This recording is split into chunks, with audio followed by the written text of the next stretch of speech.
Fala galera Padrão Ouro, tudo bem com vocês? Bruno Pires aqui. Hoje vamos falar no quadro aqui Medicina na Vida Real sobre uma patologia, uma condição que é muito frequente, muito comum e vai fazer parte do dia a dia de todo mundo que se tornar médico, médica, porque independente da área, todo mundo vai ver diabetes na sua vida acadêmica e profissional.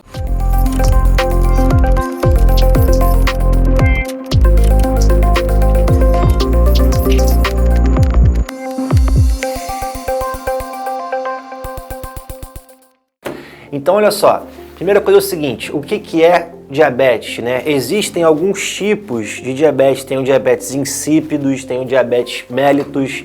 Vamos comentar sobre o mais comum, que é justamente o diabetes mellitus, que é dividido em vários tipos, tá? Os mais comuns são tipo 1, tipo 2, mas tem um híbrido intermediário, que é o 1,5, tem os diabetes também com herança por mutações específicas na via da insulina, da ação da insulina, do receptor da insulina, que são os MODs. Tem o diabetes que parece que é do tipo 1, mas ele aparece mais velho na vida da pessoa, que é o LADA. Então tem vários, mas os mais comuns, o mais comum de todos é o 2, tipo 2, mas eu vou comentar aqui também o tipo 1 também, pra gente começar nesse básico aí para vocês se familiarizarem. Então vamos lá, diferenças básicas entre diabetes tipo 1 e diabetes tipo 2. O tipo 1, ele se caracteriza por uma má ou quase ausência na produção de insulina, hormônio que vem do pâncreas, cuja função é, dentre várias, a mais importante nesse caso, fazer a glicose que está ali passando na corrente sanguínea entrar nas células e ser metabolizada, principalmente nas células da musculatura estriada esquelética e também nas células adiposas. São os sítios celulares que a insulina tem mais poder de colocar a glicose lá para dentro, né? E devido ao fato da pessoa ou não ter a produção da insulina ou começar já a falhar e rapidamente vir a essa falha total, os sintomas do diabetes tipo 1 eles têm o costume de surgir assim de maneira mais rápida, mais abrupta. Então geralmente quando alguém descobre que tem diabetes tipo 1 é numa crise de hiperglicemia ou até mesmo numa cetoacidose diabética, e aí desde esse início esse paciente ele precisa usar a insulina porque faz parte do tratamento básico do diabetes tipo 1. E até quando que vai ter que usar essa insulina?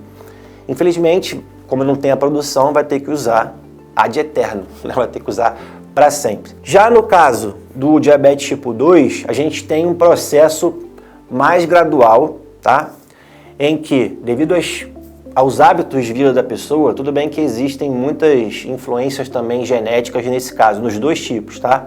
Mas devido aos hábitos de não praticar exercício físico, ser mais sedentário, uma alimentação que não é saudável, excesso de carboidrato, excesso de gordura, então uma alimentação pouco saudável, com alta carga calórica de carboidrato, junto com o sedentarismo, isso geralmente provoca um acúmulo de gordura corporal. O interessante é que nem sempre a pessoa ganha muito peso, nem sempre ela se torna obesa, por exemplo, mas ela ganha muita gordura corporal, principalmente em relação à massa muscular, e é justamente o acúmulo dessa gordura corporal que faz ela começar a ter uma inflamação crônica, acúmulo de gordura nos órgãos internos, e isso começa a levar uma disfunção da ação da insulina nas células. Então, qual é a diferença básica? No diabetes tipo 2, devido a esses hábitos ruins, sedentarismo, má alimentação, a gordura vai se acumulando, não necessariamente a pessoa fica obesa, com um peso muito elevado, e aí justamente a diferença entre bastante massa de gordura, pouca massa muscular e essa gordura se acumulando em órgãos internos faz as células começarem a apresentar resistência à insulina. Então o indivíduo produz a insulina, mas as células ficam de pirraça, né? É tanta insulina estimulando as células, porque a pessoa está sempre comendo com muito carboidrato, que as células ficam rebeldes, fazem pirraça, não querem mais responder. E aí o pâncreas pensa o seguinte: vocês vão ficar de pirraça? Então, vou dar chicotada em vocês aí, vamos trabalhar mais. Ele começa a produzir mais ainda e as células se rebelam. E aí chega um momento que começa a aparecer alterações laboratoriais de hiperglicemia, né? A glicemia de jejum fica aumentada, a hemoglobina glicada fica aumentada, e aí você passa a caracterizar o diabetes tipo 2. Nesse caso, o tratamento ele pode até envolver o uso de insulina também, mas nem sempre. No diabetes tipo 1, você vai ter que dar a insulina para o paciente, porque ele não tem. No tipo 2, quando o paciente está com um quadro muito mais grave, ou então tem alguma crise de hiperglicemia, você pode lançar a mão do uso da insulina para tratar por um momento, mas depois ela pode ser deixada de lado e você usar outros medicamentos para controlar a glicemia do paciente.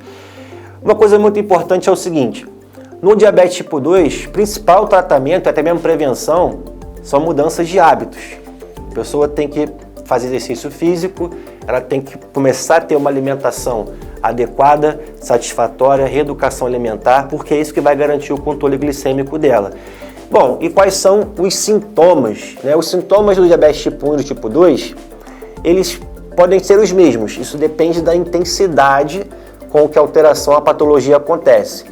No diabetes tipo 1, como o paciente geralmente descobre quando tem uma crise, então ele vai ter os sintomas muito aflorados, Ele vai começar a ter uma sede excessiva, porque está urinando muito, já que está eliminando muita glicose pela urina e a glicose puxa a água também embora, então ele desidrata, urina bastante, urina com muita glicose no xixi, sente muita sede, o corpo acha que está em jejum porque não consegue botar glicose para as células, então a pessoa perde peso de maneira muito súbita, fica desidratada, pode ter tonteira, ela pode ter rebaixamento de consciência, desmaiar e, obviamente, isso vai levar a uma crise que é a cetoacidose diabética.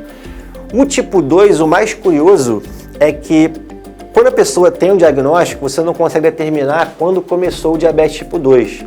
Por que não? Porque é uma doença silenciosa. Ela já começa a ter o diabetes tipo 2, mas como ela vem progressivamente piorando, a pessoa passa muito tempo sem saber nada. Por isso que, por exemplo, quando você faz um diagnóstico de diabetes tipo 2, você tem que rastrear já.